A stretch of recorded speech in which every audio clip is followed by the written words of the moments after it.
멈출 수 없는 사랑, 우리 찬양 드리시고 강의 시작합니다. 멈출 수 없는 사랑 주소서, 끊을 수 없는 사랑 주소서.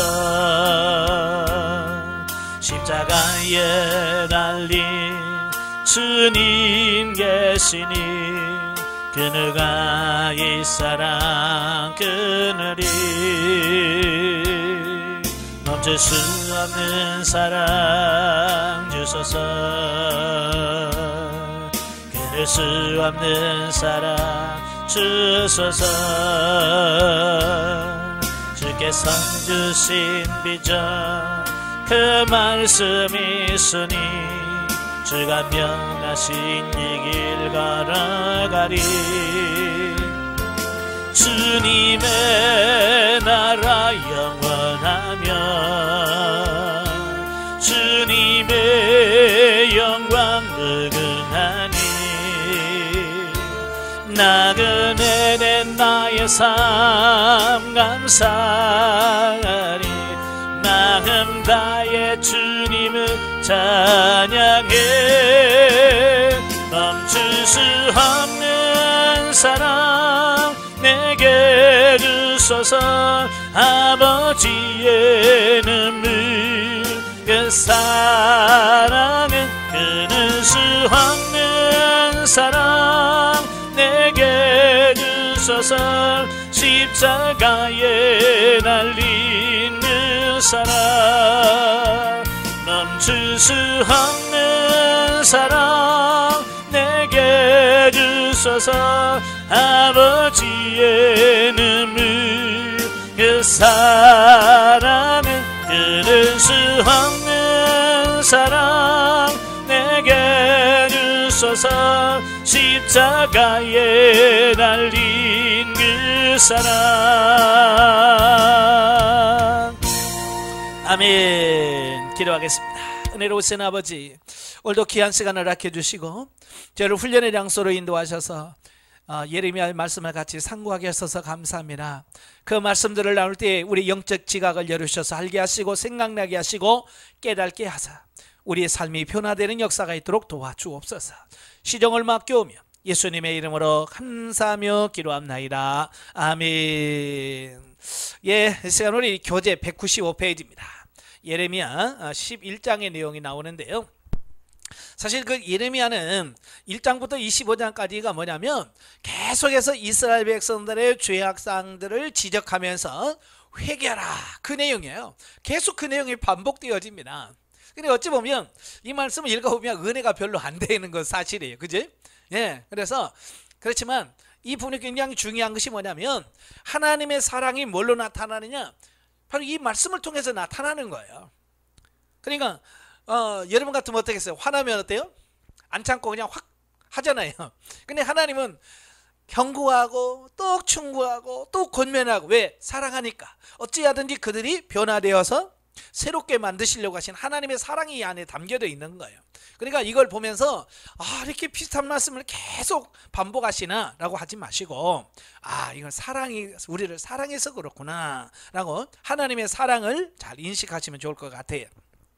그래서 11장에도 보면 하나님과의 언약을 파기한 유다에 대한 심판 경고를 담은 제4설교의 계시. 그러니까 예레미야는 예레미야의 12편의 설교가 1장부터 25장까지 있거든요. 그 12편의 설교 중에서 이제 네 번째 설교입니다.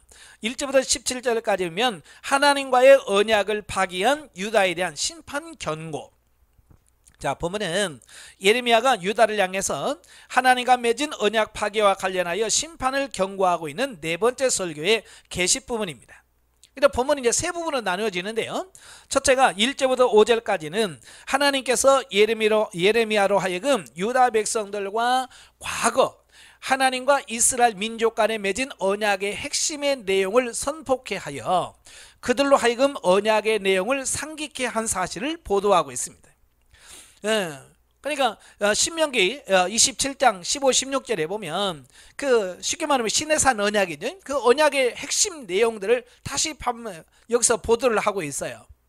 이는 유다가 앞으로 받게 될 심판이 우발적인 것이 아니라 그들의 계약 위반에 대한 징계임을 명백하게 밝히기 위함이라. 우리 사람 간에도 마찬가지죠. 사람 간에 약속을 하면 어떻게 해요? 지켜야 되잖아요. 그죠? 사람과의 관계도 약속을 지켜야 되고, 그 약속을 지키지 않을 경우에는 법적인 책임을 지게 돼 있어요. 하물며 하나님과 맺은 그 언약을 지키지 않는다면 사람과의 관계에서도 어기면 책임을 따르는데 하나님 관계에서도 책임이 없겠는가? 아니에요. 훨씬 더 책임이 크겠죠. 예, 지금 이 성경에서 그 얘기를 하려고 하는 거예요. 사람과의 약속도 어기면 책임이 있는데 하나님과 맺은 언약을 너희가 어기면 어떻게 되겠냐? 지켜야 된다는 얘기죠. 이어진 6절부터 8절까지 보면 예레미야가 유다 백성들에게 하나님과 맺은 언약의 말씀을 준수할 것을 권고하고, 과거 이스라엘의 선조들이 하나님과 맺은 언약을 준수치 않음으로써 언약의 내용대로 하나님의 준엄한 심판을 받은 사실을 주기시킴으로써 현 유다 백성들도 언약을 준수하지 않을 때 심판을 면치 못할 것을 경고한 사실을 보도하고 있다. 예. 그러니까 언약에는 반드시 그 지키겠다라고 하는 그 중심이 중요한 거고, 그 언약을 지키지 않을 때는 반드시 어겼을 경우에 대한 또 조항들이 담겨져 있어요. 우리가 예를 들어서 뭐 부동산은 집 하나 계약을 해도 계약서를 쓰죠. 거기서 뭐를 만약에 어길 시에는, 그잖아요. 만약에 어길 시에는 뭐 어떻게 하고 뭐 이런 조항에 쓰잖아요. 그래서 내가 그걸 지키지 않으면 그 조항대로 내가 처벌을 받는 겁니다. 계약금 뭐 못 받게 되고 뭐 이런 조항들이 있잖아요. 그죠? 이런 조항대로 되는 거예요. 하나님 말씀도 마찬가지예요. 이렇게 지키지 않을 때는 이렇게 하겠다라고 하나님이 약속하셨기 때문에 그 말씀대로 그대로 하나님의 징계와 심판이 임할 것이다 라고 하는 거예요. 끝으로 9절부터 17절까지는 유다 백성들이 예레미야의 그 간곡한 권고에도 불구하고 그들 선조들과 마찬가지로 언약의 말씀에 순종치 아니하고 우상을 숭배하는 등의 불순종으로 인해서 언약을 파기하였고, 그 결과 그들에게 언약의 내용대로 저주의 심판이 임하게 될 것을 선포한 사실을 보도하고 있습니다. 예, 계속 언약 얘기하지만 언약은 파기하는 사람이 모든 책임을 지도록 되어 있어요. 예, 그러니까 언약을 파기한 사람이 누구냐? 그래서 누구냐가 책임지는 겁니다. 그러니까 아까도 말한 것처럼 집을 산다. 그때 계약 파는 사람과 사는 사람이 계약을 맺잖아요. 그죠? 이게 둘 중에 누가 하나 어기면 어긴 사람이 책임을 다 지는 거예요. 예를 들어서 집을 계약을 해서 계약금을 1억을 줬어요. 근데 안 팔겠다. 그러면 어떻게 해? 그 계약금에 배를 물어주잖아요. 그죠? 왜? 어겼기 때문에 어긴 사람이 물어주게 돼 있는 거예요. 마찬가지로 유다 백성들이 언약을 폐기하였기 때문에 그 언약 폐기의 책임을 누가 진다? 하나님이 아니라 그 율법을 그 계약을 어긴 유다가 책임진다. 그 얘기예요. 한편 본문에서 언급하고 있는 이스라엘 민족의 그 불순종함으로 파기된 옛 언약은 하나님의 긍휼하심과 신실하심을 따라 예수 그리스도 안에서 새 언약으로 새롭게 대체된다라고 하는 부분이에요. 예, 보통 보면 언약을 어기면 어때요? 그냥 어긴 대로 그냥 거기다 조항대로 하면 돼. 근데 하나님은요, 사랑과 긍휼이 많으셔가지고 언약을 파기한 유다 백성들에게 야, 새로 계약서 새로 쓰자, 이렇게 말하는 거예요. 그냥 계약서대로 그냥 하면 되는데 하나님의 사랑이 많으셔서 새 계약을 체결하자는 겁니다. 그 새 계약이 뭐냐? 바로 예수 그리스도를 통해서 구원해 주겠다고 하는 그 언약이에요. 그리고 그러한 새 언약은 그리스도께서 이 땅에 성육신 하심으로 이행되었고, 오늘날 예수 그리스도 십자가의 보혈로 말미암아 구원을 입게 되고 구원의 은총을 입게 되고 입고 있는 모든 성도된 우리는 그 새 언약의 효력 아래 있게 되었다라고 하는 겁니다. 예. 하나님께서 그 새 언약대로 예수 그리스도를 2000년 전에 이 땅에 보내주셨고, 그분이 십자가에 못 박혀 죽으심으로 우리의 모든 죄와 허물을 사하셔서 이제는 우리가 모두가 뭐예요? 그 새 언약의 그 효력 안에서 있게 만들었다, 그 말이에요.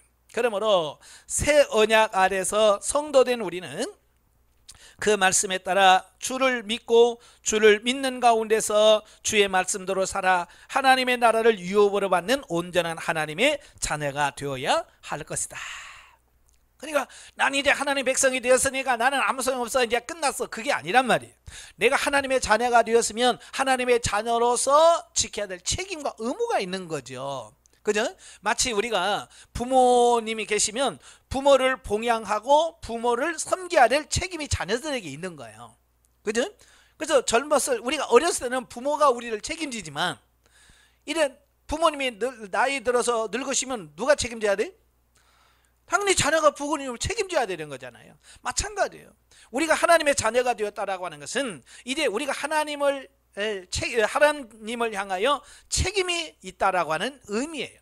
그래서 우리가 하나님의 백성으로서 하나님의 자녀로서 우리에게 주어진 책임, 그걸 다 해야 된다 그 말이에요. 자, 그 다음에 이제 197페이지 오시면 이제 11장 18절 23절까지 보면 아나도 사람들의 예레미야 살해 음모. 자, 보면은 그 예레미야의 심판 경고를 들은 유다 백성들의 반응입니다. 자, 우리는 이런 말씀을 들으면 어떻게 해야 돼요? 아, 하나님 우리가 잘못했습니다. 우리가 언약을 파괴했네요. 용서해 주세요. 이래야 되잖아요. 근데 이 이스라엘 백성들은요, 정반대 반응이 나타나요. 특히 그 예레미야의 고향인 그 아나도 사람들이 예레미야를 죽이려고 하는 음모를 세우고 있는 것을 보게 돼요. 사실 여태껏 계속되는 예레미야 설교는 전부 범죄한 유다에 대한 하나님의 심판을 경고한 것이어서 그에 대한 유다 사람들의 박해는 이미 예견된 것이라고 할 수 있고, 실제로 예레미야는 일생을 그의 생명을 노리는 자들의 박해 속에서 보내야만 했다라고 하는 거예요. 참 우리가 이 땅에 살면서 중요한 게 뭐냐면 하나님께서 내게 어떤 사명을 줘서 보내느냐, 이게 중요한 것 같아요. 그래서 우리는 그 사명을 따라 섬기는 거거든요. 예, 그래서 우리 같은 시대에 같이 목회하는 목회자들도 보면 그분의 사명이 뭐냐에 따라서 그 역할들이 달라져요. 예, 선교 사명을 주시면 어때요? 이 시대에 이렇게 어렵고 힘든 시대도 선교사로 나가서 열심히 섬깁니다. 왜? 그분은 선교사로서의 사명이기 때문에 그런 거고요. 또 어떤 분은요, 개척이 그렇게 안 된다고 그래도 개척 사명 받으신 분들은요, 죽자 사자 개척합니다. 예, 왜냐면 하나님께서 그에게 개척의 사명을 주셨기 때문에 그래요. 예레미야도 마찬가지예요. 예레미야는 그 타락하고 어떤 그런 시대에 하나님의 말씀을 전해야 될 사명을 받고 태어난 거예요. 그래서 예레미야가 아무리 싫어도 어때요? 그 사명이니까 그 사명을 감당할 수밖에 없었다라고 하는 겁니다. 예, 오늘 이 시대도 마찬가지예요. 선지자적 사명을 띠고 있는 사람이 있어요. 그분들은요, 계속해서 믿는 성도들에게 죄를 책망하고 지적하고 회개시키는 일을 합니다. 예, 그래서 그 일을 한 사람들은요, 별로 사람들에게 안 좋아하죠. 네, 맨날 죄를 지적하고 책망하니까.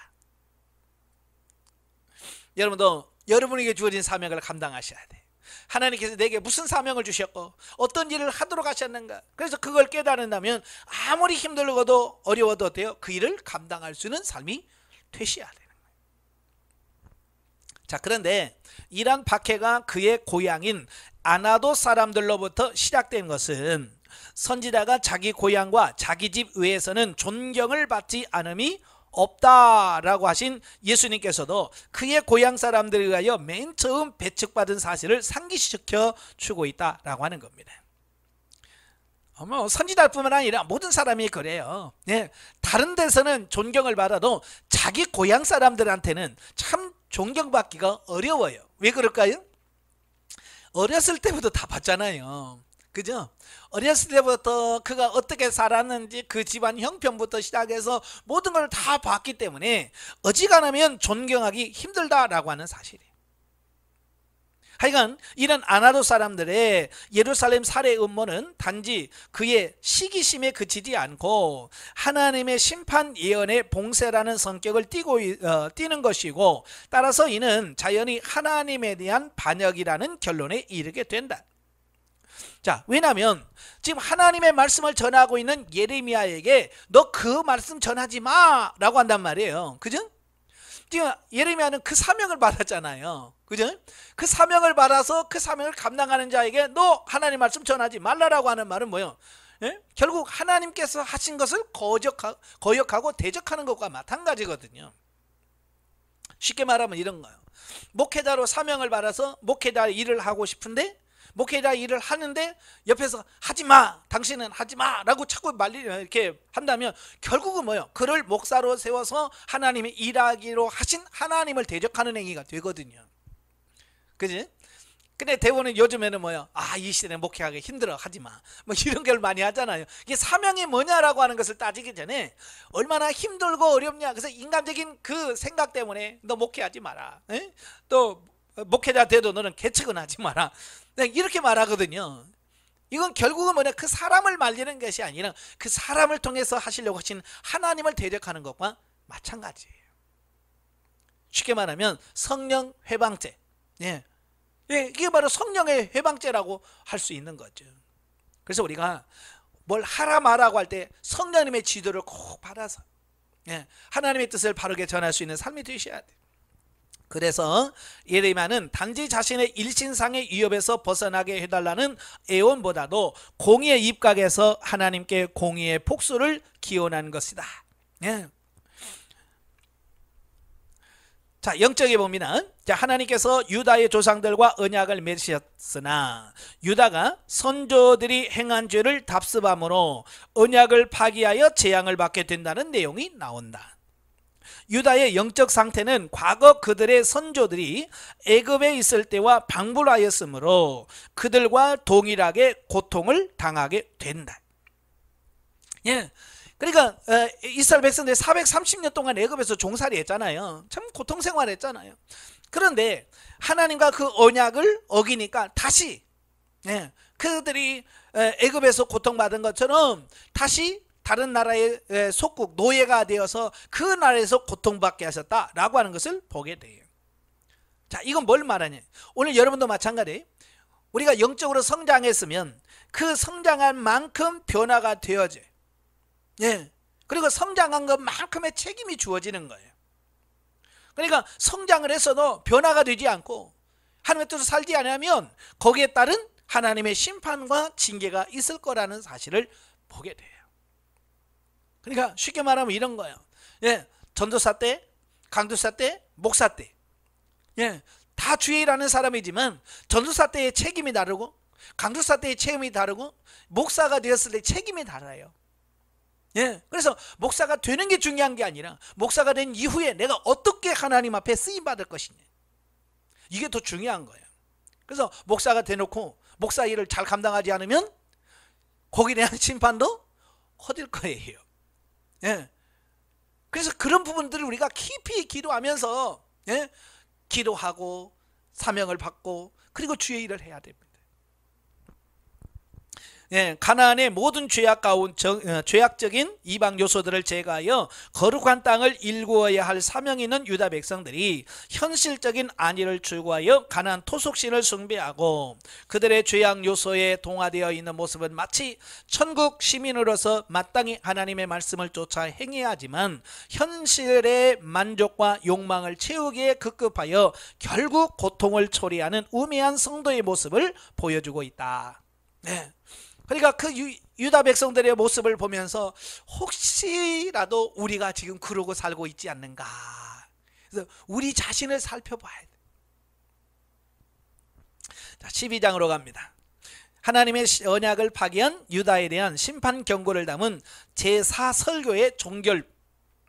1절부터 4절 하나님을 향한 예레미야의 질문. 압달락에서 예레미야는 자신의 동족이자 그 동양 사람인 아나도 사람들의 자신에 대한 살해 음모를 알고 그들을 심판해 주실 것을 하나님께 탄원하고 그에 대한 응답을 받았죠. 그의 이은 본문에서는 악인이 형통하는 현실적 문제에 직면하여 공의 하나님께서 어찌하여 악인이 형통하도록 방관하고 있는지를 항변하고 있다.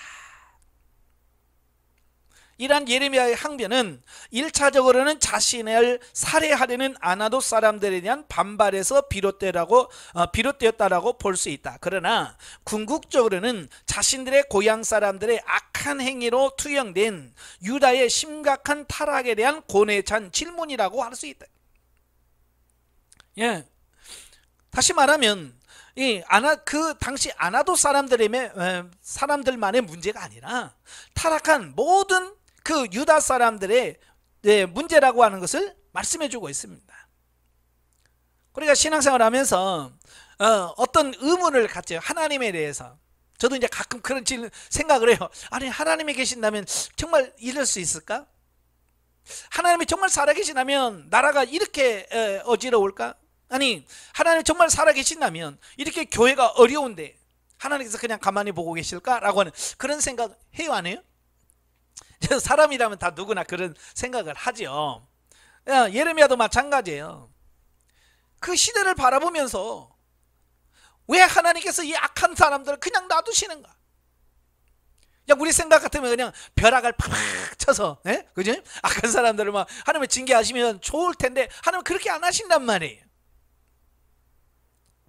그래서 한편 악인의 형통과 의인의 고난이라는 현실적 문제는 경건한 신앙인이라면 누구나 품을 수 있는 의문으로 구약에서는 욥 또 시편 기자, 특별히 73편 시편, 또 하박국에서도 동일하게 발견합니다. 이들은 다 동일하게 뭐예요? 왜 하나님 악인들이 잘 되고 왜 하나님을 섬기는 의인들이 고난을 받아야 됩니까? 라는 그런 질문이거든요. 물론 이들이 다 하나님께 이런 질문을 드렸을 때 하나님께서는 다 해결해 주셨어요. 응답해 주신 거죠. 그들의 의문을 풀어준 겁니다. 즉 욥은 그의 회복을 통해서 보여줬어요. 그죠? 그래서 42장에 보면 그가 갑절의 축복을 받은 거예요. 뭐든지 재산도 뭐든 다 갑절을 주심으로써 하나님이 너에게 이런 복을 주셨다. 의인의 고난은 그냥 헛된 고난이 아니라는 거예요. 유익이 있다. 이걸 보상을 해줌을 통해서 보여준 거고, 또 시편 73편 기자는 뭐요? 하나님의 성소에 가보니까, 성소에 들어가 보니까 알겠더라. 그게 무슨 말이? 세상에 살 때는 그냥 악한 사람이 잘 되고 의인들의 고통을 받고 있는 것처럼 보였는데 성소 하나님 앞에 들어가 보니까 확실하게 알겠더라고 말이에요. 그게 무슨 말이에요? 세상에서 고통받고 힘들었던 의인들이 다 하나님 앞에 있는 거예요. 그리고 세상에서 막 복 받은 것 같고 출세하고 성공한 사람들 같은 사람들이 없더라는 거예요. 자, 이걸 통해서 이 시편 기자가 뭐라고 그래요? 결국 28절에 뭐라고 그랬어요? 하나님을 가까이 하는 게 내게 복이구나. 이걸 깨닫게 하셨어요. 그걸 통해서. 자, 오늘 본문도 마찬가지. 하박국도 뭐예요? 하나님 왜 이렇게 세상에 악한 사람이 많습니까? 근데 왜 하나님은 가만히 계셔요? 라는 질문이죠. 거기에 대해서 뭐라고 그래요? 내가 바벨론이라는 나라를 준비해놨다. 너희를 징계하려고. 그러니까 또 뭐라고 그래요? 아니 우리보다 더 악한 사람을 왜 또 들었습니까? 라고 또 질문하죠. 그러면서 그 하박국의 결론이 뭐예요? 의인은 믿음으로 사는구나. 이걸 깨닫게 되는 거예요. 이 세상에서 막 잘 먹고 잘 사는 걸로 되어지는 게 아니라 결국 믿음으로 말미암아 우리가 사는 거구나. 세상에 이런 물질적인 이런 부분들이 중요한 게 아니구나. 이걸 깨닫는 거예요. 이렇게 욥은 욥대로, 시편 기자는 시편 기자대로, 하박국은 하박국대로 다 하나님께서 거기에 응답해 주셨다는 겁니다.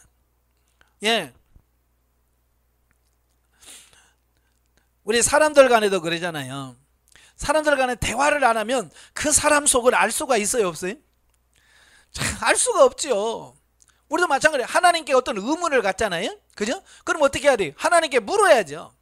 하나님 이게 뭐예요? 라고 하나님께 의문을 가지고 그 부분을 하나님께 질문하면 하나님께서 그 부분에 대해서 뭐 하신다? 대답해 주신다. 깨닫게 하신다. 라고 하는 겁니다. 그래서 제가 인문과정 하면서부터 끊임없이 물어라. 좀 하나님께. 어떤 문제가 생기거나 무슨 어떤 상황이 오면 하나님 이게 뭡니까? 라고 하나님께 먼저 질문하는 습관을 들여라. 그래야 하나님께서 질문한 자에게 응답하시.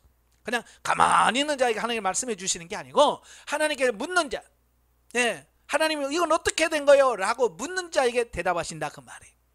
그래서 항상 물어야 돼. 아시겠죠? 자, 한편 이상과 같이 예레미야를 비롯한 구약시대에 경건했던 신앙인들이 스스로 해결할 수 없는 문제에 대해 오직 하나님께 간구함으로써 해결하고자 했던 모습은 오늘날 우리들에게 우리의 신앙과 삶에 있어서 해결해야 할 문제점을 어떻게 처리해야 하는가를 잘 교훈해 준다.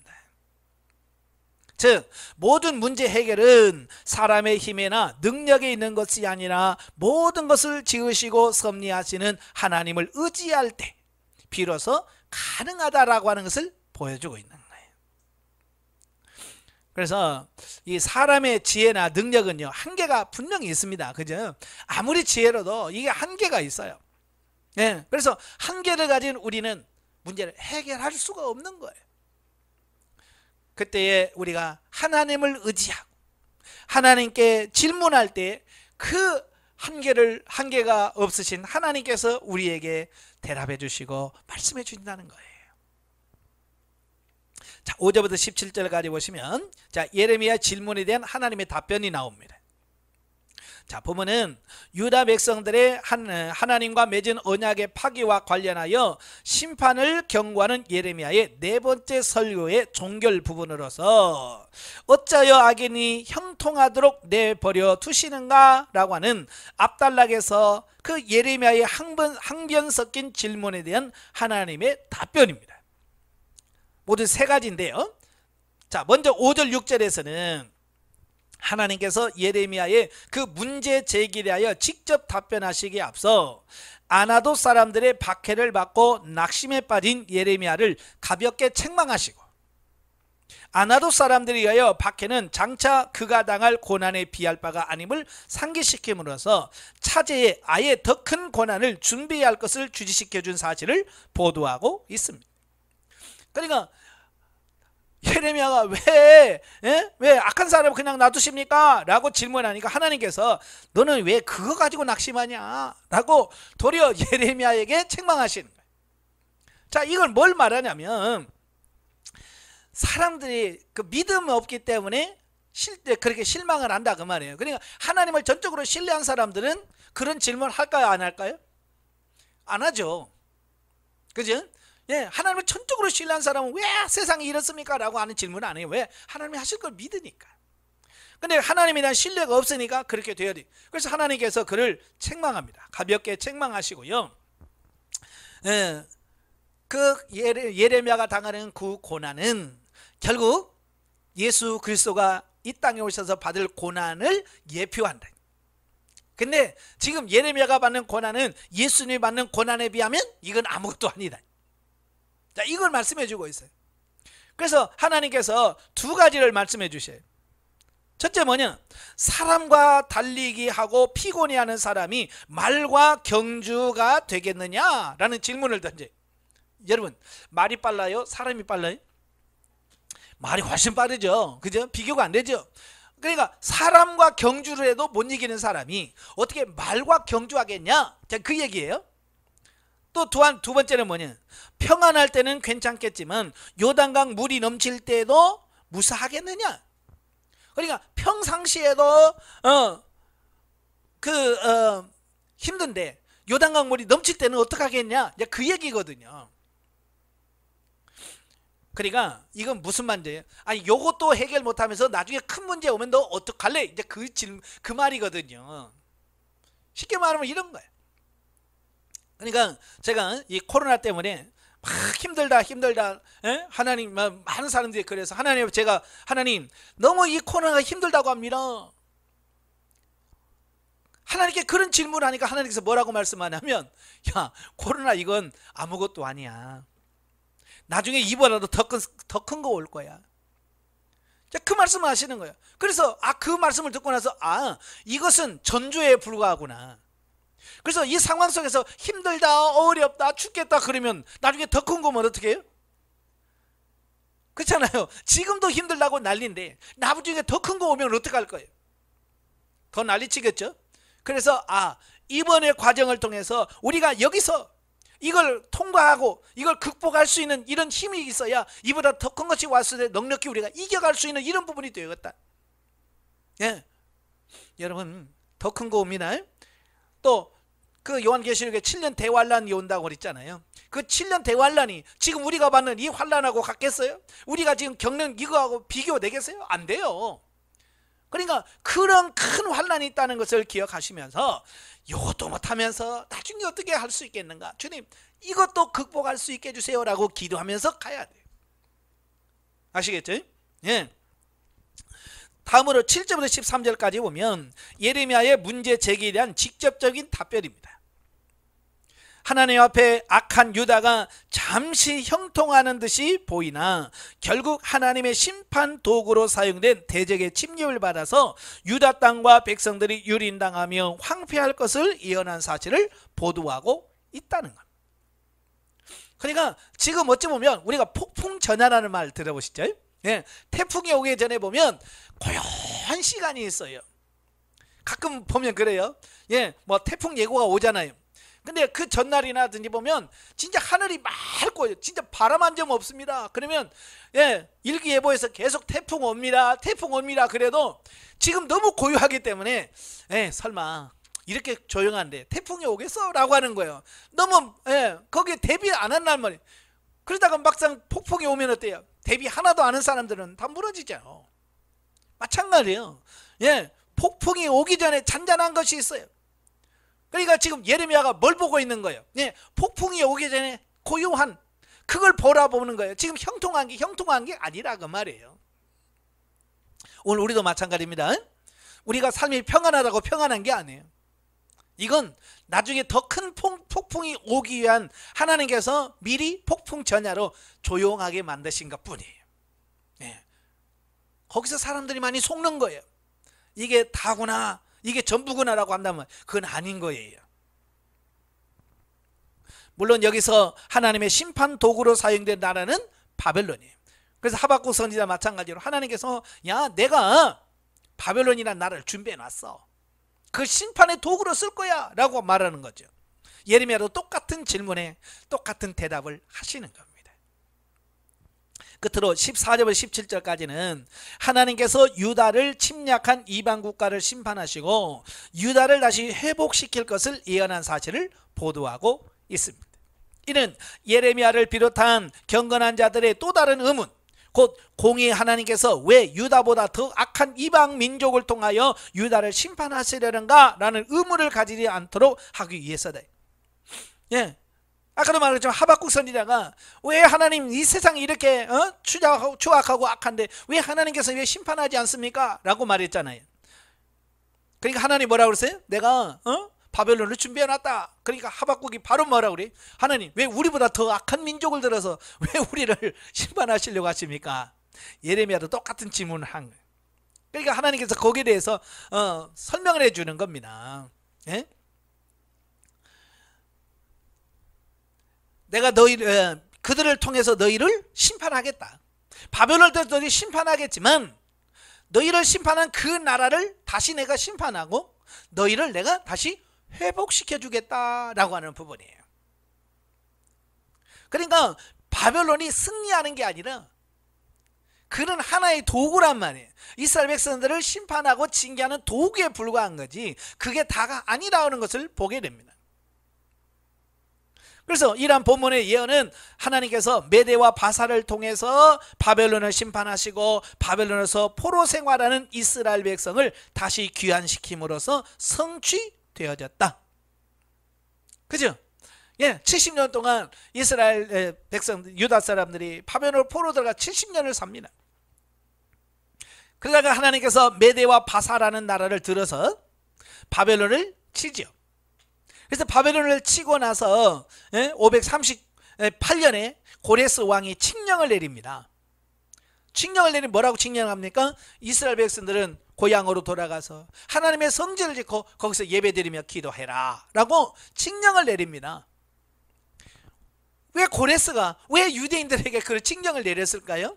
예, 하나님께서 이미 그렇게 계획하시고요, 이미 그렇게 작정하신 거예요. 그래서 예레미야에게 그 일이 일어나기 이전에 이미 그럴 것이다 라고 하나님의 약속을 하시는 거거든요. 예. 그러니까 하나님께서는 그들을 심판도 하시지만 그를 회복하심을 통해서, 예, 하나님의 심판이 결코 잘못된 것이 아니라고 하는 사실을 보여주고 있는 거죠. 자, 13장은 제5설교, 5번째 설교인데요, 두 가지입니다. 썩은 뱃띠와 포도주병의 비유 및 세 가지 경고. 예, 썩은 뱃띠와 포도주병의 비유가 나오는데요, 자, 본장은 예레미야의 5번째 설교로서 두 가지 비유를 통해서 하나님 앞에 범죄한 유다의 멸망을 선포하고 있습니다. 자, 보면은 그 내용에 따라서 두 가지인데요, 먼저 1절부터 11절은 소위 썩은 뱃띠의 비유로 불리는 유명한 비유인데, 이 비유의 요점은 하나님께서 열방 가운데서 이스라엘 민족을 거룩히 구별하여 열방에 대한 제사장 나라로 삼으셨으나 유다 백성들은 교만함으로 인하여 부패되고 타락하여 자신들에게 주어진 사명을 다하지 못함으로 아무 쓸모없게 되었으므로 그를 버려 이방인의 포로가 되게 하신다 라고 말씀합니다. 여기서 말하는 띠라고 하는 말은 우리 허리띠를 말합니다. 예, 그 이스라엘 백성들이 그 옷을 보셔야 이 허리띠를 알죠. 이스라엘 백성들은요, 그 겉옷이 뭐예요? 네모진 데다가 뭐예요? 가운데 구멍을 뚫어요. 그래서 머리만 쑥 집어넣습니다. 그러니까 팔랑팔랑하죠. 그러면 일할 때 이게 막 날아다니면 뭐 어떻게 일이 됩니까? 그래서 그걸 이렇게 허리띠로 딱 묶어야 돼요. 그러니까 묶어야 일이 되는 거거든요. 그래서 이스라엘 백성들이 허리띠가 굉장히 중요합니다. 근데 하나님께서 뭐라고 그래? 너 그 허리띠에 갖다가 강가에다 묻어놔라. 그래서 강가에 바위 밑에다 숨겨놨어. 며칠 후에 너 같이 그 찾아와. 가서 보니까 어떻게 됐어요? 아, 다 썩었어요. 여러분, 허리띠를 할 때, 졸라맬 때 이 썩은 띠로 허리띠 할 수 있어요? 못하죠. 이게 묶을 수도 없고, 묶어서 힘쓰면 푹 풀어지는데 뭐 이게 허리띠의 역할이 하나도 안 되는 거죠. 바로 그 얘기예요. 하나님께서 너희를 허리띠 같은 존재로 하나님의 거룩한 제사장 나라로 너희를 세웠다. 근데 너희가 타락함으로 인하여 뭐요? 그 사명을 잃어버렸다는 거예요. 썩은 띠가 역할을 못하듯이 이스라엘 백성들이 제 역할을 못하더라고 말이에요. 그래서 결국 하나님께서 너희를 버려. 여러분, 썩은 띠 그럼 뭐 귀하다고 보관하겠어요? 필요도 없는 거 그냥 거름돌에다 훌떡 던져버리겠죠. 그죠? 왜? 쓸모도 없으니까. 그래서 하나님께서 그들을 이방인의 포로가 돼서 끌려간다. 그걸 말씀해 주고 있는 거예요. 두 번째 비유는 12절부터 14절, 소위 포도주병의 비유로 불리는데, 여기서 이제 포도주병이라고 되어 있는데, 성경을 개역 개정판에는 가죽푸대로 되어 있습니다. 예, 가죽푸대. 예전 개역 성경에는 포도주병으로 되어 있는데요. 자, 여기서 포도주병의 비유는 앞에 썩은 뱃띠의 비유가 주로 유다의 범죄를 지적하는 데 중점을 두었다면, 이 두 번째 포도주병의 비유는 죄악의 결과인 하나님의 심판에 그 중심을 두고 있다라고 하는 거예요. 즉 포도주병의 비유의 요점은 임박한 하나님의 심판 경고에도 불구하고 듣지 않는 완고한 유다에게 포도주병의 술이 가득 차듯 하나님의 진노가 가득 임하게 될 것을 말씀해 주고 있습니다. 네. 자, 여기서 진노의 잔이 있잖아요. 그죠? 진노의 잔이 가득 차면 어떻게 돼요? 그 진노가 이제 쏟아지는 거죠. 그죠? 마찬가지로 이스라엘 백성들의 그 유다의 죄가 그 포도주병에 가득 차듯이 하나님의 진노가 가득 찼다 그 말이에요. 그냥 가득 차면 뭐 어떻게 돼? 쏟아지는 거죠. 그죠? 그냥 하나님의 징계 심판 때가 다 왔다. 이걸 지금 두 가지 비유를 통해서 지금 하나님께서 그들에게 보여주신 거거든요. 자, 이러한 본문은 하나님의 은혜로 하나님의 백성이 되고 세상에 대하여 제사장적 사명을 맡은 성도들에게 우리의 맡은 바 사명과 특권이 큰 만큼 그에 따른 책임 또한 크다는 사실을 각성하게 해준다. 이걸 잘 기억하셔야 됩니다. 예, 하나님이 이스라엘 백성들에게 불러서 시내산에서 언약을 맺잖아요. 나는 너희를 제사장 나라로 세우겠다. 예, 그래서 그들에게 무한한 은혜와 복을 주신 거예요. 근데 그 백성들이 그 사명을 감당하지 못하니까 하나님께서 징계하신다. 오늘 우리도 마찬가지예요. 우리가 교회에서 직분이 주어졌다라고 하는 말은 그만큼 우리에게 특권도 주어지지만 거기에 따른 책임도 역시 커진다는 것을 의미하는 거예요. 그러니까 평신도 있을 때와 집사 직분 때와 또 권사와 장로가 됐을 때 또 목사가 됐을 때 그 언행 심사에 굉장히 차이가 있어요. 같은 사람이지만 그 직분이 뭐냐에 따라서 책임이 크고, 책임이 크다는 얘기는 그가 하는 말에 대한 책임이 크다는 것을 의미하고 있는 거예요. 그래서 하나님은 과거 선민 이스라엘이 교만하여 그 맡은 바 사명을 망각하고 그의 뜻대로 행했을 때 버리셨듯이 우리가 맡은 바 사명을 망각한다면 우리를 버려 세상의 조롱거리가 되게 하실 것이다 라고 하는 것을 보여주는 거예요. 그러니까 이 성경을 읽는 우리들에게 봐라, 하나님의 나라 유다 백성도 이렇게 하나님께 범죄하고 타락하니까 하나님께 버렸잖냐. 너희도 하나님 말씀을 살지 않으면 이렇게 버린다. 이걸 오늘날 이 시대에 이 성경을 읽고는 저와 여러분들에게 주어진 하나님의 메시지라는 거예요. 아시겠죠? 그래서 이걸 잘 기억하셔야 됩니다. 네. 그래서 여러분 주어진 사명을 잘 감당하셔야 돼요. 15절부터 27절까지면 유다를 향한 세 가지 경고. 유다가 예레미야가 유다를 향해서 선포한 5번째 설교의 후반부에 해당되는 본문으로서 썩은 뱃띠와 포도주병의 비유를 통해서 교만하여 자신들의 맡은 바 사명을 다하지 못한 유다가 하나님께 버림을 받아 멸망하게 될 것을 선포한 전반부에 이어서 유다를 향한 세 가지 독립된 경고를 언급해 주고 있습니다. 첫째, 15절부터 17절에는 예레미야가 하나님의 심판 경고를 조롱하며 무시하는 유다 백성들을 향하여 하나님의 진노의 심판이 이르기 전에 교만함을 버리고 회개할 것을 경고한 사실을 보도하고 있습니다. 예, 그러니까 아까도 말한 것처럼 그냥 유다 백성들이 범죄하면 그냥 하나님께서 그냥 징계하셔도 되잖아요. 그죠? 그냥 하룻밤 사이에 그냥 싹 쓸어도 뭐 이스라엘은 할 말이 없어. 근데 하나님께서 이렇게 거듭거듭 경고하고 심판의 메시지를 또 전한다는 것은 뭐라고 그랬어요? 그들이 회개하고 돌아올 수 있는 기회를 주시는 거거든요. 예, 그러니까 하나님께서 그들에게 회개할 기회를 주신다는 얘기예요. 그때 회개하면 구원을 받아요. 그죠? 우리도 자녀들 교육할 때 그랬잖아요. 옛날에 다 해봤죠? 예? 자식들이 말을 안 들으면 어떻게 해요? 처음에는 말로 협박하죠. 그죠? 너 말 들어. 안 들으면 혼난다. 그러죠? 그래도 말 안 들으면 어떻게 해요? 너 그러다 맞는다. 그러죠? 그래도 말 안 들으면 어떻게 해요? 너 회초리 가져와라. 그러죠? 그래도 말 안 들으면 어떡합니까? 회초리 갖다가 이제 방바닥 탁 때리면서 나 진짜 말 안 들을래? 자, 그러죠. 자, 그 말은 무슨 말이에요? 너 맞기 전에 빨리 말 들어. 그 얘기잖아요. 그죠? 그러니까 조용해라. 너 맞기 전에 조용해라. 그때 조용하면 안 맞습니다. 그죠? 방바닥 때리면서 너 진짜 맞을래? 할 때 말만 들어도 안 맞아요. 근데 그렇게 해도 안 들으면 안 되겠다. 너 진짜 맞아야 되겠다. 일로 와. 종아리거든. 그렇게 되는 거거든요. 하나도 마찬가지예요. 거듭거듭 말씀하신다는 건 뭐냐면 내가 너를 심판하지 않을 거야. 난 너 심판하기 싫어. 빨리 회개해. 내가 지금 회개 기회를 주는 거야. 예? 그 말씀이거든요. 근데 우리는 뭐야? 아니 왜 똑같은 말을 왜 반복해서 계속 합니까? 예? 그렇게 자꾸 얘기한다는 말이에요. 그냥 하나님의 사랑이에요.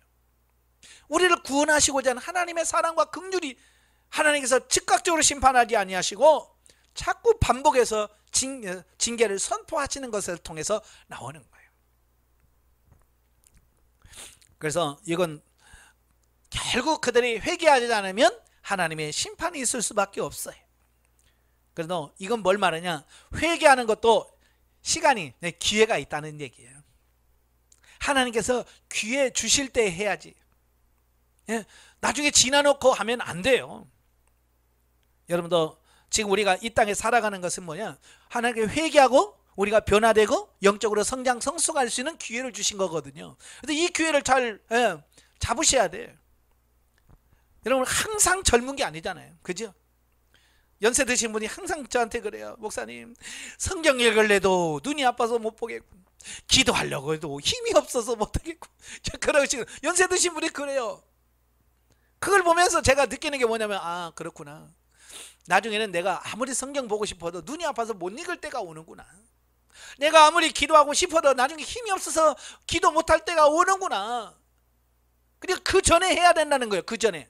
그죠? 눈이 아파서 성경을 못 보기 전에 내가 성경을 봐야 되고, 내가 힘이 없어서 기도하고 싶어도 기도할 수 없을 때 그 전에 기도해야 된다. 근데 많은 분들이 뭐예요?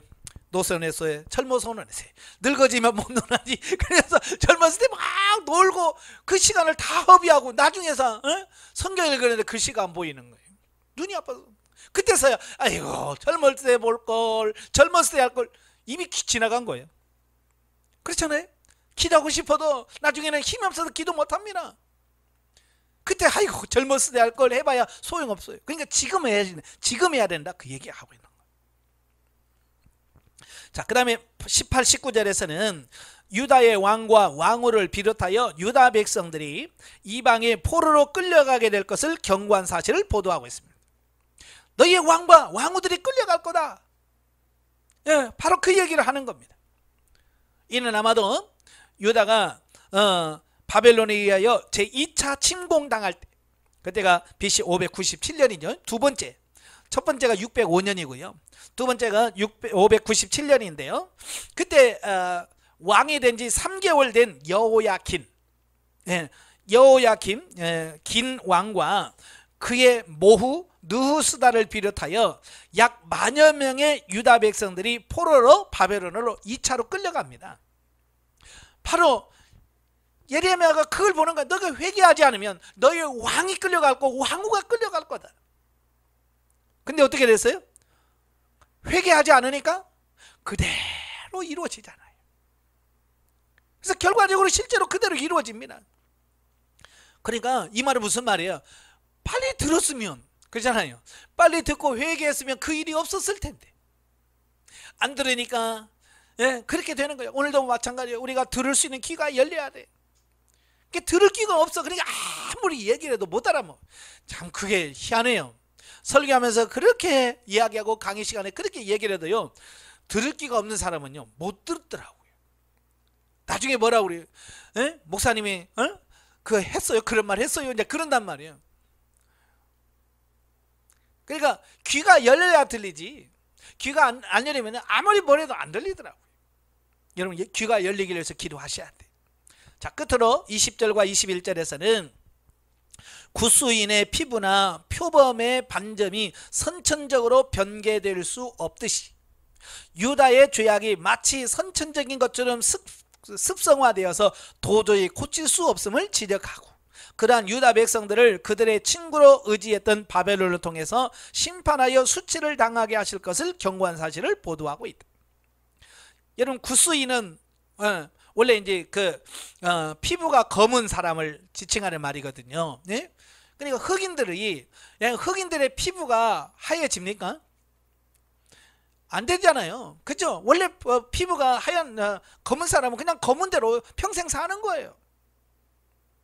표범도 마찬가지예요. 그 반점이요, 이게 자라다가 어떻게 변화되는 게 아니라 그건 우리 사람의 지문처럼 변하지 않고요, 죽을 때까지 그 반점이 그대로 있어요. 그래서 표범을 분별할 때 뭘 보고 분별하냐면 그 반점을 보고 동물 연구가들이 그걸 하거든요. 이건 바꿀 수가 없는 거예요. 근데 유다 백성들의 죄가 얼마나 습관화되었는지, 마치 구스인이 피부를 못 바꾸듯이, 표범이 반점을 못 바꾸듯이 그들의 죄악된 생활을 벗어버리지 못한, 변화되지 않더라. 이건 얼마나 그들의 죄가 관영했고 습관화되는지를 아시겠죠? 우리도 마찬가지예요. 우리의 삶이 죄가 습관화되면 나중에 이게 회복 불가능합니다. 회개 불가능한 상태가 돼버리네. 그러니까 그 전에 우리가 회개하셔야 돼요. 영적 예우입니다. 썩은 뱃띠의 교훈과 포도주로 가득 찬 병의 비유는 유다의 관영한 죄악으로 임박한 심판을 의미합니다. 그들의 불패와 타락과 방탕함은 이미 하나님이 그들을 죄 가운데서 유기하심으로 심판하고 계심을 증명하고 있습니다. 하나님의 죄 가운데 인간을 방임하고 유기하는 것은 바로 진노의 결과다 그랬죠.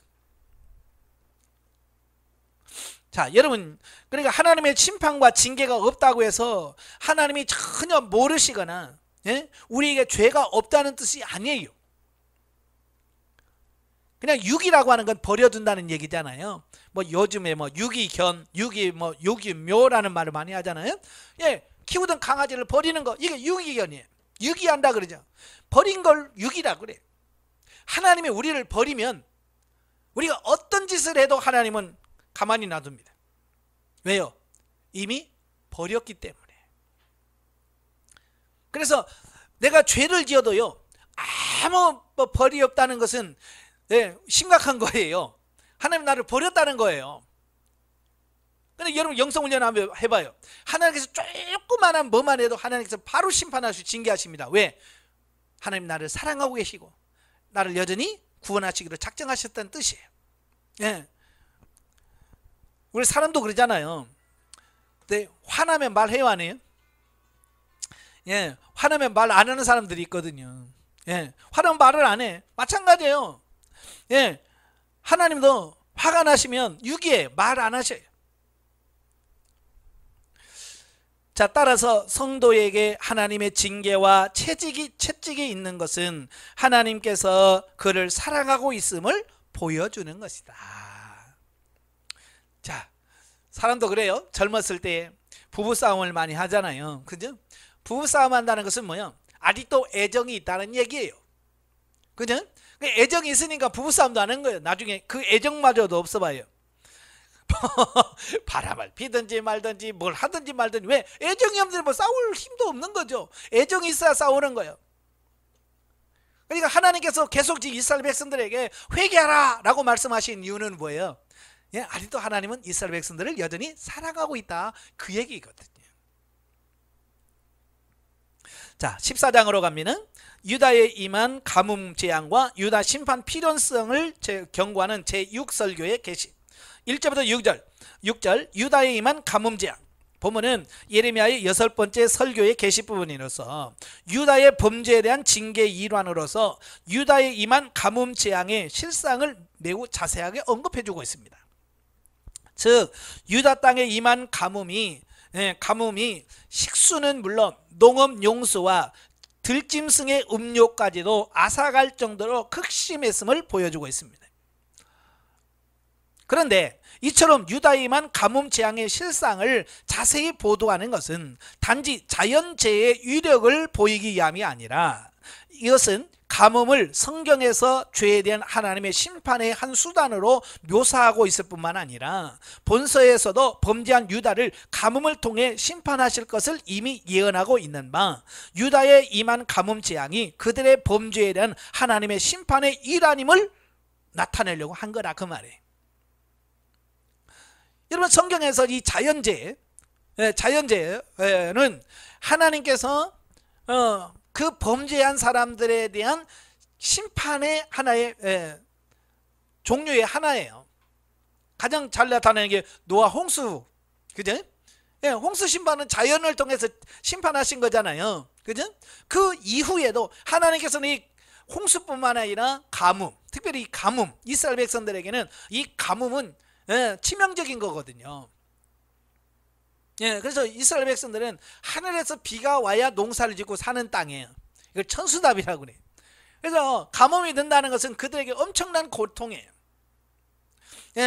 그러니까 이 가뭄도 그냥 우연히 온 것이 아니고 하나님께서 그들을 징계하시는 특별한 섭리 안에서 있다라고 하는 것을 보게 되어지는 거예요. 그러니까 가뭄이 들 때 우리가 뭘 깨달아야 돼요? 하나님 앞에서 우리가 뭘 범죄한 거 없나? 왜? 죄에 대한 하나님의 징계 수단이 가뭄이기 때문에 그래요. 근데 이 유다 사람들은요, 그 가뭄의 고통 속에서도 회개할 줄 모르는 거예요. 그게 우리 죄 때문에 이게 왔구나, 이걸 못 깨닫는 거예요. 참 이게 문제예요. 이게 우리 죄 때문이구나, 이걸 이해하면 빨리 회개할 수 있는데 그걸 모르니까 그들은 가뭄 속에 고통하면서도 그게 하나님의 징계라는 걸 몰라. 이게 안타까운 거예요. 이러한 대규모의 가뭄 재앙이 언제 유다 땅에 임했는지는 분명하지는 않으나 대체로 여호야김 왕 시대일 것으로 추정됩니다. 한편 유다에 임한 가뭄 재앙은 범죄한 유다에 대한 하나님의 심판의 서막일 뿐, 그것으로 유다에 대한 심판이 그치는 것은 아니었다는 겁니다. 어찌 보면 자연재해는요, 하나님의 징계의 시작에 불과한 거예요. 그 뒤에 진짜가 있는 거예요. 여러분 마태복음 24장에 보면 언제 이런 일이 있었겠습니까? 라고 제자들이 묻죠. 그때 감람산에서 예수님께서 그러죠. 때가 되면 난리와 난리가 있겠고 전쟁과 전쟁이 있겠고 기근이 있겠고, 그렇죠. 그래서 뭐라고 그래요? 이것은 재앙의 시작일 뿐이다 그러죠. 이게 끝이 아니고 뭐라고 그래요? 이게 시작이라는 거예요. 재난의 시작이다. 그래서 나중에 여러분 요한계시록 읽다 보면 그래요. 7인 재앙, 7 나팔 재앙이 있죠. 그 7 나팔, 7인 재앙 때 처음부터 네 번째까지는 뭐예요? 다 자연재해거든요. 자연재해예요. 이걸 통해서 하나님께서는 뭐예요? 이 자연재해는 어찌 보면 제일 먼저 하나님의 심판이 임한다 라고 하는 것을 보여주는 첫 번째예요. 그래서 이 자연재해가 있을 때 빨리 회개하셔야 돼요.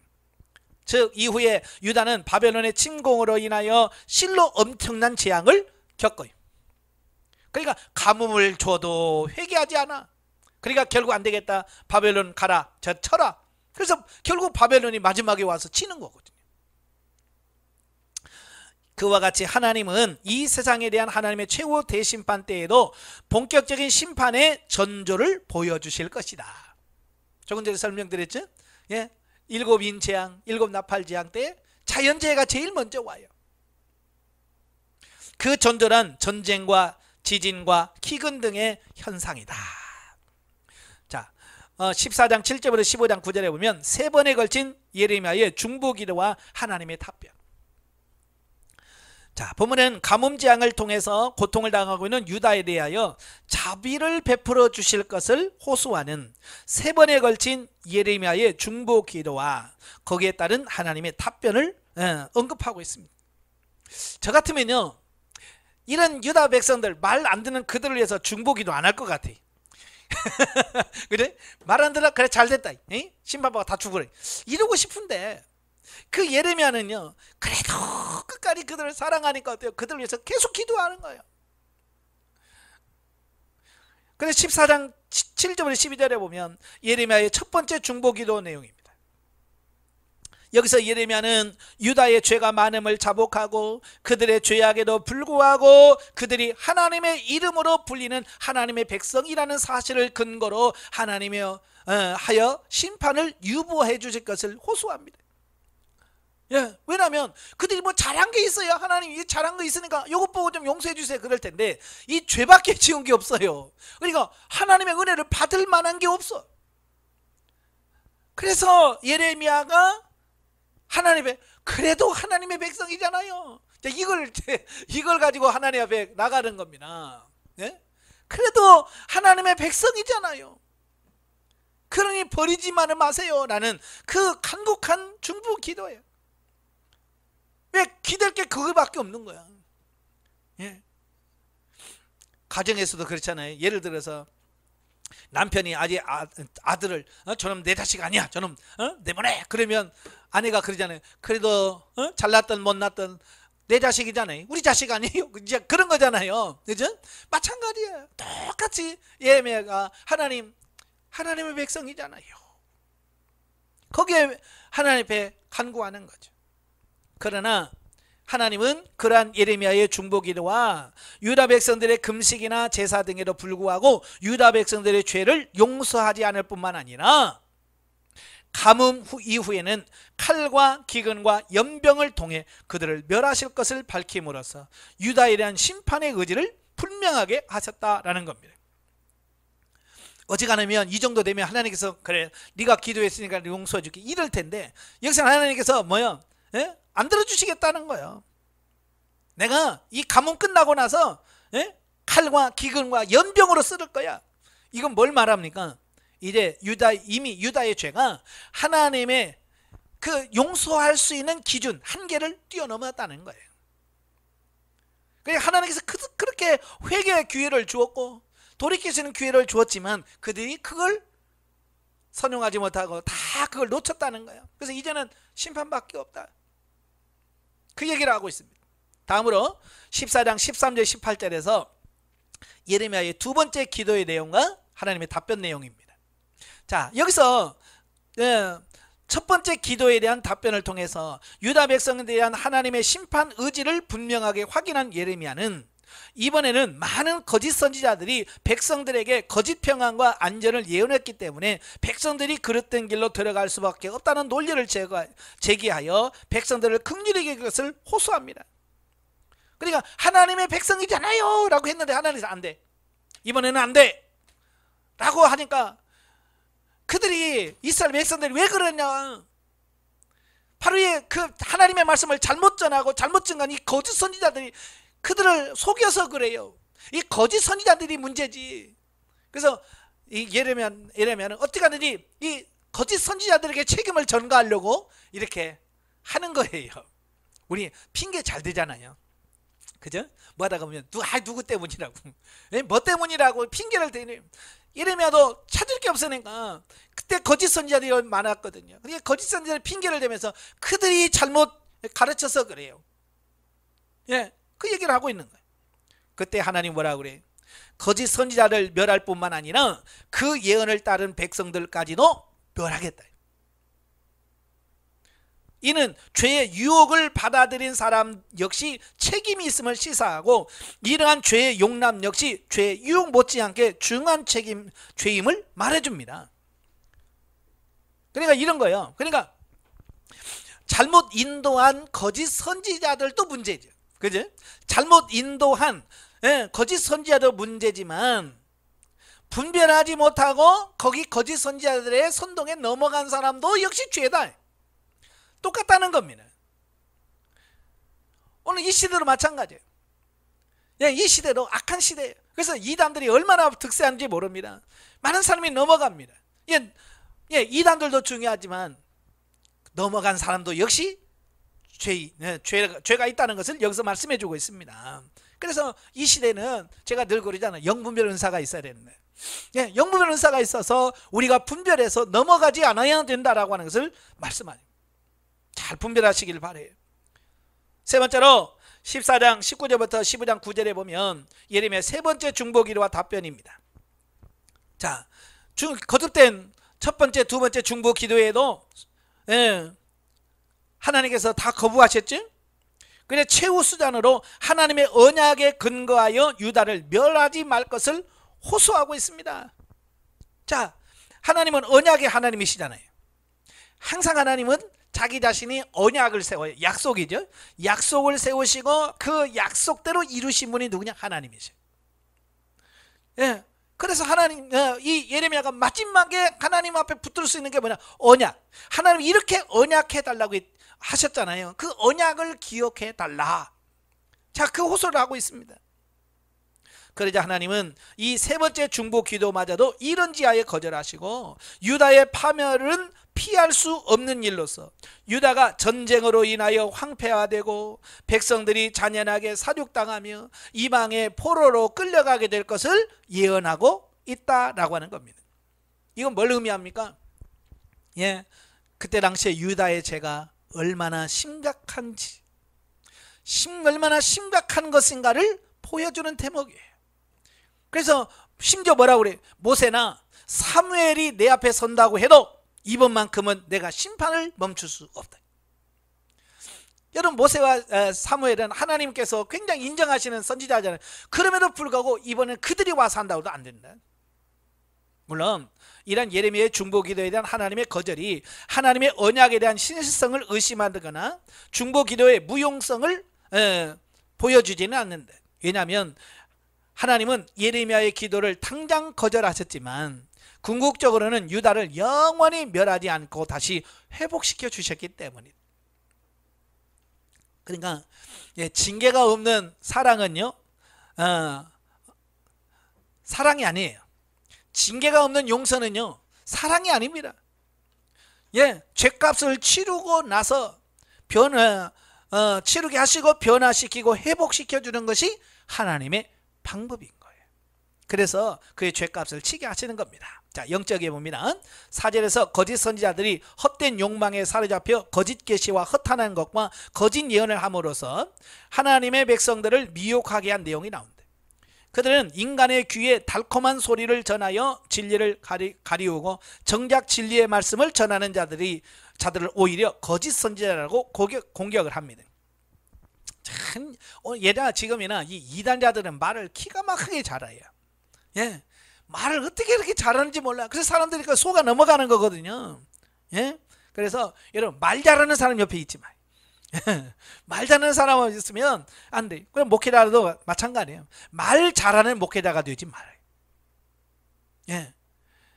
말 잘하려고 하지 말고 정말 영성이 된, 한마디를 하더라도 정말 하나님께서 원하시는 말을 하는 그런 목회자가 돼야 돼. 오늘날도 많은 거짓 복음이 전해지고 있다. 말씀을 전하는 자나 듣는 자는 진리를 분별해야 한다. 많은 성도들이 위로와 육신적인 축복의 메시지를 좋아하기 때문에 더욱 미혹되기가 쉽다. 진리를 쫓는 사람은 절대 속아 넘지 않습니다. 그러나 평소에 욕심이 많고 이런 사람들이 이단들이나 잘못된 사람 와서 한마디 하면 훅 하고 넘어가는 거거든요. 우리는 예레미야 선지자와 같은 진리의 목소리에 귀를 기울여야 합니다. 그래야 우리가 살 수 있으니까. 자, 15장으로 갑니다. 유다 심판의 필요성을 경고하는 제6설교의 종결. 10절부터 21절 예레미야의 탄식과 하나님의 위로. 자, 보면은 예레미야가 유다를 향한 선포한 6번째 설교의 종결 부분인데요. 그 앞에서 3번의 그 중보 기도에도 모두가 수포로 돌아가고 가중되는 백성들의 박해로 인하여 시리에 빠진 예레미야의 탄식에 대한 하나님의 위로를 언급해주고 있습니다. 그러니까 이런 거예요. 우리도 기도할 때 응답이 되어야 재밌죠. 그죠? 기도하는데 응답 없어봐요. 얼마나 힘 빠집니까? 지금 예레미야도 3번씩이나 간절하게 하나님 용서해달라고 했는데 하나님께서 못해주겠다. 하나님이 거부하셨죠. 또 백성들마저도 어때요? 그렇게 지금 하나님은 심각한데 백성들의 심각성을 몰라. 깨달지를 못하는 겁니다. 도리어 그렇게 하나님으로부터 어떻게 하든지 용서받게 하고 구원시키려고 하는 그 예레미야의 그 수고를 전혀 기억하지 않아요. 그 도리어 박해합니다. 예레미야 입장에서는 하나님도 응답 안 해주시지 백성들도 안 따라주지 얼마나 힘들겠어요. 그래서 예레미야가 10절에서 뭐라고 그래요? 내가 재앙이로다. 얼마나 위로 치고 밑에도 치고 올라오니까 중간에서 예레미야가 난 재앙이로다. 우리 어버이가 나를 이렇게 낳으셨는가. 얼마나 그 심각했으면 엄마가 왜 나를 낳았어요. 그런 탄식을 했을까요? 자, 앞단락에서 살펴보았듯이 그 예레미야의 그 3번째 걸친 필사의 중보 기도에도 불구하고 유다에 대한 하나님의 확고한 심판 의지는 그로 하여금 자신의 선지자직에 대한 한계를 느끼게 했을 것이다. 그죠? 뭔가를 해도 열매도 없고 결실도 없으면 어때요? 한계가 오죠. 한계가 오면 뭐 어때요? 정말 못해 먹겠다 이런 생각이 들대. 저도 목회하면서 여러 번 진짜 목회 못해 먹겠다 이런 생각 많이 했거든요. 왜? 한계가 부딪힘. 영성월드도 마찬가지예요. 강의할 때 아멘 해요. 근데 끝나고 나가면 변화가 없어요. 자, 그런 걸 볼 때 정말 이걸 해야 되나? 계속 해야 되나? 라고 하는 그런 어떤 이런 부분을 제가 하도 힘들었을 때는 정말 이거 뭐 교재가 잘못된 건가? 아니면 강의하는 내가 잘못인가? 이것 때문에 고민 진짜 많이 했습니다. 예. 그래서 이거 영성훈련 해도 안 되면 이거 포기해야 되겠다라고까지 했어요. 이제 하나님께서 뭐라고 말씀하냐면 이건 프로그램의 문제도 아니고 강의 문제가 아니라 세상이 악하고 사람이 악해서 하나님의 말씀을 받지 않는다는 거예요. 그러니까 이 선지서들 읽어보면 제 마음이 그냥 그대로 읽혀지는 것 같아요. 그러니까 예레미야 선지자가 얼마나 여기 한계를 느꼈으면 내가 재앙이로다. 자, 그럴까요? 그리고 어머니한테 왜 낳았어요? 라고 말할까요? 우리도 그러잖아요. 뭘 하다가 어떤 한계가 부딪히면 의욕도 없잖아요. 할 의욕도 없고 심지어 밥맛도 없고 잠도 안 오잖아요. 지금 예레미야의 상태가 그런 상태가 아닌가라고 봐요. 아울러 자신이 그토록 하나님의 심판을 받기 위해서 노력한 당사자인 백성들의 가중되는 밖에는 그로 하여금 깊은 고독감과 무력감에 빠지게 했을 것이다.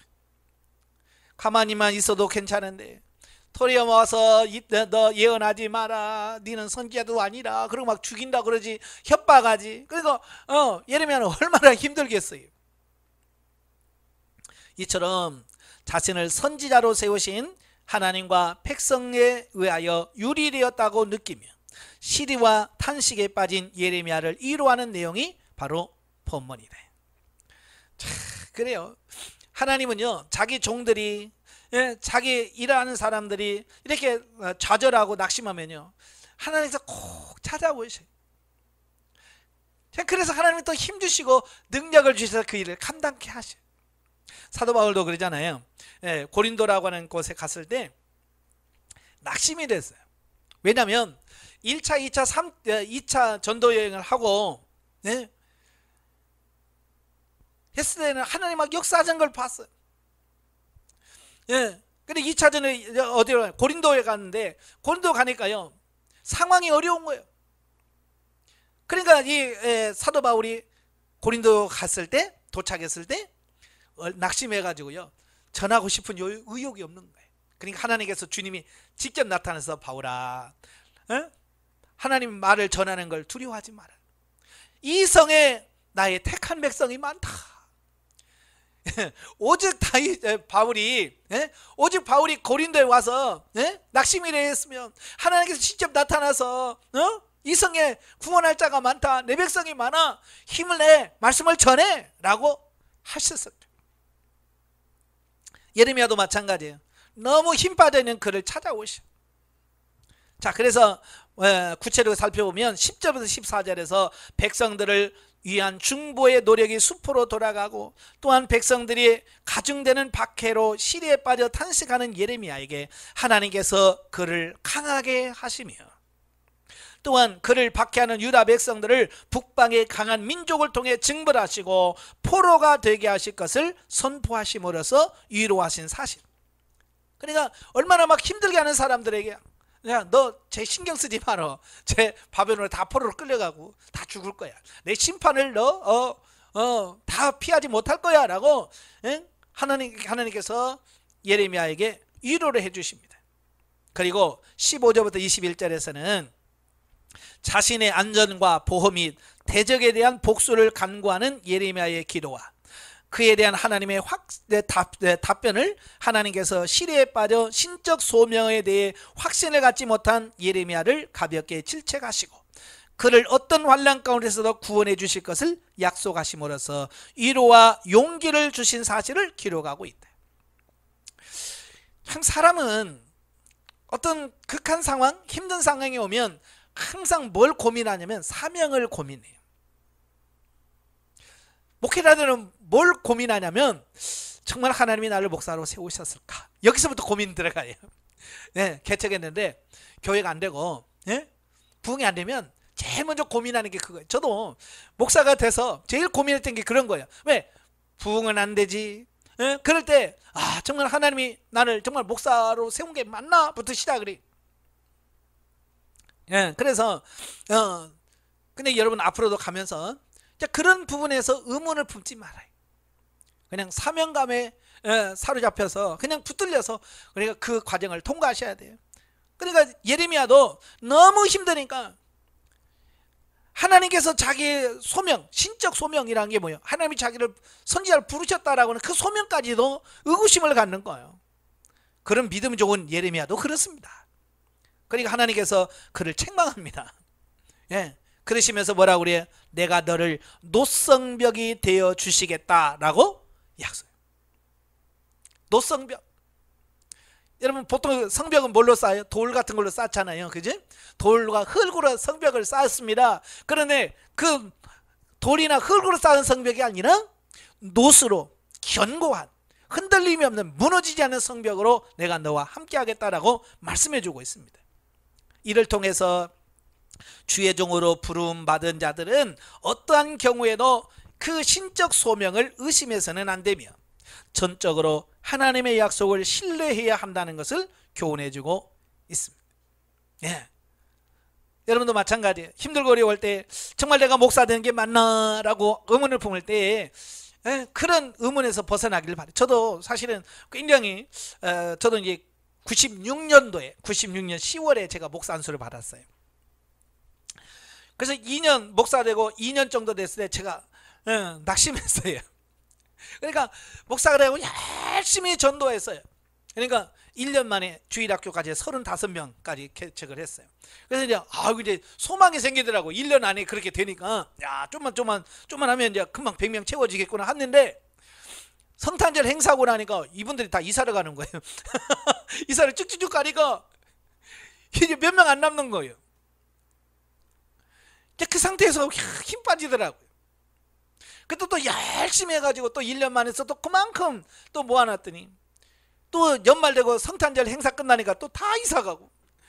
그러니까 아이고야 이거 내가 이 짓을 계속 해야 되나? 70살까지 이걸 해야 되나? 이제 그걸 고민하면서 정말 내가 목사 자격이 없는 건가? 하나님이 나를 목사로 안 세웠는데 내가 그냥 목사한다고 내가 해서 그런가? 이런 의문심이 나를 막 꽉 잡고 있는 거예요. 그때 제가 찾은 게 영성훈련이었어요. 그때 영성훈련을 받아서 처음 상담하면서 하나님이 나를 목사로 부르셨고 내게 가르치고 양육하는 소명이 있고 달란트는 이런 걸 주셨다라고 하는 그 말씀을 들을 때 하나님이 나를 목사로 삼은 건 맞구나.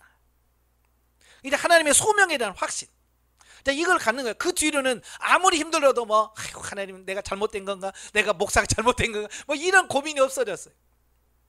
그래서 지금도 그래요. 아무리 힘들어도 지금은 그런 고민은 안 해요. 하나님이 정말 나를 목사로 부르신 것이 확실하다라고 하는 확신을 갖고 열심히 목회하는. 여러분도 이 사명이 이 소명의식이 흔들리면 안 됩니다. 예, 하나님이라면서 이거 흔들리면 다 무너지는 거예요. 그래서 하나님이 예레미야에게 그거 소명의식, 그 하나님이 너를 부르셨다는 거 그거 흔들리지 마라 라고 말씀하는 거거든요. 우리 소명의식에 붙들려서 사역하신 여러분 되시길 바라요. 기도하겠습니다. 은혜로우신 아버지, 참으로 힘든 시기에 선지자의 사명을 감당하는 예레미야, 얼마나 힘들었으면 내가 재앙이로다 라고까지 말씀하며 왜 어머니가 나를 낳으셨는 것까지라도 탄식하는 그 모습을 봅니다. 얼마나 힘들고 어려웠으면 그런 말까지 할까요? 오늘 이 시대도 우리가 목회하면서 여러 가지 힘들고 어려운 문제가 있습니다. 그럴 때 하나님 우리를 붙들어 주시고 우리와 함께 하시고 우리와 동행하신다는 사실을 믿고 하나님의 부르심과 하나님의 소명은 변치 않는다는 사실을 인식하게 하시고 끝까지 우리의 사명 감당해낼 수 있도록 도와주시옵소서. 예수님의 이름으로 감사하며 기도합나이다. 아멘. 하나님께 영광드립니다.